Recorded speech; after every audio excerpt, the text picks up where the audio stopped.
The United States called on Pakistan to end immediately the support and safe haven provided to all terrorist groups. White House press secretary released a statement late on Thursday. U.S. condemned the attack and expressed condolences for the victims. The Pulwama attack killed over 40 CRPF personnel and left many injured. Washington. The White House asked Pakistan to immediately end support and safe haven to all terror groups as it strongly condemned the Pulwama terrorist attack. Pakistan-based Jaish-e-Mohammed, JEM, has claimed responsibility for the attack in Jammu and Kashmir's Pulwama district on Thursday that left over 40 personnel dead and many critically wounded. The United States calls on Pakistan to end immediately the support and safe haven provided to all terrorist groups operating on its soil, whose only goal is to sow chaos, violence, and terror in the region, White House Press Secretary Sarah Sanders said in a late-night statement on Thursday. This attack only strengthens our resolve to bolster counter-terrorism cooperation and coordination between the United States and India, she said in a strongly worded statement issued by the White House a day after over 40 Central Reserve Police Force (CRPF) personnel were killed in the deadliest terror attack on security forces in Jammu and Kashmir. Prime Minister Narendra Modi and top ministers held a security review meeting. India attacked Pakistan for supporting terror in a strongly worded statement, urging the international community to back the naming of Jaish-e-Mohammed leader Masood Azhar as a UN-designated terrorist, the Pakistan-based terror outfit that has claimed the attack.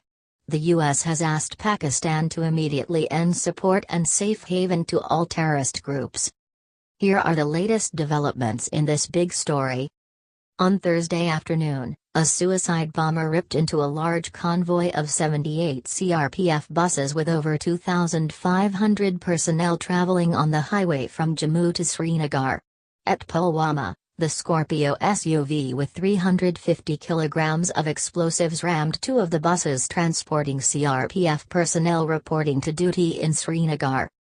The massive blast was heard several kilometers away, and left several buses in shreds. Bodies and human remains were left scattered across a 100-meter stretch of the highway. The terrorist, 22-year-old Adil Ahmad Dar, lived just 10 kilometers from the attack site at Awantipora. He was a school dropout who had joined the Jaish-e-Mohammed last year.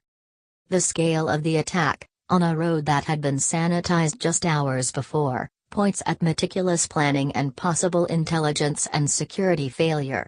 Questions have been raised about so many personnel being transported at one go. Sources say the Srinagar-Jammu highway had been shut for the last 2 days due to bad weather, so a large convoy had left on Thursday morning around 3:30 a.m. Sources say just 2 days before the strike, the Jaish had uploaded a video from Afghanistan, of a car bombing, and had threatened a similar attack in Kashmir.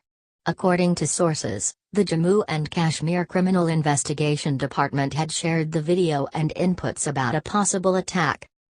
Condemning the attack, the government, in a strongly worded statement, demanded that Pakistan stopped supporting terrorists and terror groups operating from their territory. The center also appealed to the international community to support the proposal to list terrorists, including Jaish-e-Mohammed chief Masood Azhar, as a designated terrorist under the 1267 Sanctions Committee of the UN Security Council. The White House said in a statement, the United States calls on Pakistan to end immediately the support and safe haven provided to all terrorist groups operating on its soil, whose only goal is to sow chaos, violence, and terror in the region.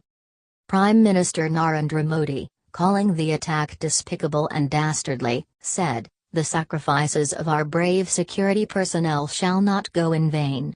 Union Home Minister Rajnath Singh, who will visit Srinagar today, also assured a strong response to the terror attack.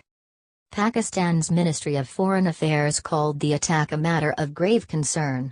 But in a brief statement, it added, "We strongly reject any insinuation by elements in the Indian government and media circles that seek to link the attack to the state of Pakistan without investigations."